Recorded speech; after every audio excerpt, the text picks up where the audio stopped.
Guys, അപ്പം നമുക്ക് ഇന്ന് നമ്മുടെ തിരുവോണ ദിവസത്തെ ഉച്ചക്കത്തെ വിഭവങ്ങൾ അല്ലെങ്കിൽ സദ്യവട്ടം എന്ന് വേണമെങ്കിലും പറയാം.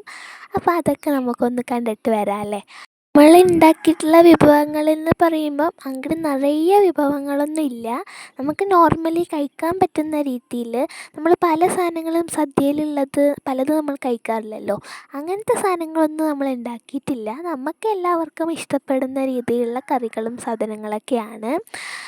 അപ്പോൾ ആസ് യൂഷ്വൽ എല്ലാ സദ്യയിലും ഉള്ള പോലത്തെയൊക്കെ തന്നെയാണ് നമ്മുടെ അവിടെ ഉള്ളത്.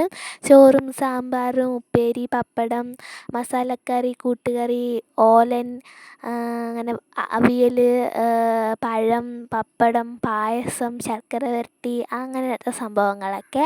പിന്നെ നമ്മുടെ പായസം നമുക്ക് ചെറുപയർ പായസവും അതേപോലെ തന്നെ അടപ്രഥമനും ആയിരുന്നു ഉണ്ടായിരുന്നത്. ഇതിന് അടപ്രഥമനെ ആണോ പറയാന്ന് എനിക്കറിയില്ല. ചിലവർ വേറെന്തോ ഇതിനെ പറയാറുണ്ട്. ആ ഒരു പ്രഥമൻ കണ്ടപ്പോൾ മനസ്സിലായല്ലോ അല്ലേ. അപ്പോൾ എനിക്ക് ഞാനെല്ലാം ഡൈനിങ് ടേബിളിൻ്റെ അവിടെ വെച്ചെടുക്കുക എന്നുള്ള രീതിയിലായിരുന്നു. ബട്ട് എല്ലാം എത്തുന്നതിന് മുമ്പേ ഞാൻ വീഡിയോ എടുക്കൽ തുടങ്ങി. അതുകൊണ്ടാണ് അങ്ങനെ ഇടയ്ക്കിടയ്ക്ക് ഒരു സ്ഥലം മാറ്റം. പിന്നെ രസവും ഉണ്ടായിരുന്നു കേട്ടോ നമുക്ക് എക്സ്ട്രാ ആയിട്ട്. അങ്ങനെ അപ്പോൾ ഇതൊക്കെയായിരുന്നു സദ്യവട്ടങ്ങൾ. സദ്യയൊക്കെ കഴിച്ചതിന് ശേഷം നമ്മുടെ പഴവും പപ്പടവും പായസമൊക്കെ കൂട്ടി ഒരു പിടി അങ്ങ് പിടിച്ച്. നോർമലി എനിക്ക് ഗ്ലാസ്സിലിങ്ങനെ ഒഴിച്ച് കുടിക്കാനാണ് ഇഷ്ടം. ബട്ട് ഞാൻ ഇത്തവണ ഒരു വെറൈറ്റിക്ക് ഇത് പിടിച്ച് നോക്കിയതാണ്. എന്തായാലും നല്ല അടിപൊളിയായിട്ടുണ്ട്. അപ്പം നിങ്ങളുടെ തിരുവോണ വിശേഷങ്ങൾ കമൻറ്റിൽ പോന്നോട്ടെ കേട്ടോ.